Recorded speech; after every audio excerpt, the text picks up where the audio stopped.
মধ্যপ্রাচ্যে চলমান যুদ্ধের প্রভাব এবার পড়তে পারে বিশ্বের অন্যতম ব্যস্ত এভিয়েশন হাব দুবাইয়ে।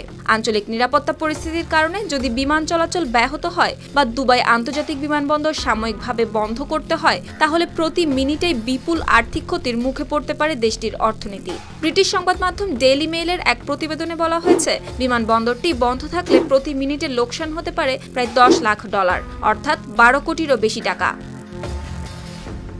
প্রতিবেদন অনুযায়ী যদি এই বিমানবন্দরটি টানা 24 ঘন্টা বন্ধ থাকে, তাহলে ক্ষতির পরিমাণ দাঁড়াতে পারে প্রায় $1.44 বিলিয়ন, অর্থাৎ বাংলাদেশি মুদ্রায় আনুমানিক 17,000 কোটি টাকা।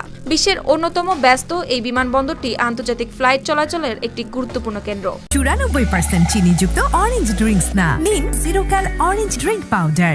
মধ্যপ্রাচ্য, ইউরোপ, এশিয়া ও আফ্রিকার মধ্যে সংযোগের ক্ষেত্রে গুরুত্বপূর্ণ ট্রানজিট হাব হিসেবে এটি ব্যবহৃত হয়। প্রতিদিন হাজার হাজার যাত্রী ও শত শত আন্তর্জাতিক ফ্লাইট এই বিমানবন্দর দিয়ে যাতায়াত করে। ফলে বিমান চলাচলে সামান্য বিঘ্ন ঘটলেও এর প্রভাব পড়ে পর্যটন, বাণিজ্য ও বৈশ্বিক যোগাযোগ ব্যবস্থায়। ঠিক এ কারণেই আঞ্চলিক নিরাপত্তা পরিস্থিতি অস্থির হয়ে উঠলে বা আকাশপথে বিধিনিষেধ আরোপ করা হলে দুবাইয়ের মতো বৈশ্বিক এভিয়েশন হাবের জন্য তা বড় অর্থনৈতিক ঝুঁকি তৈরি করতে পারে।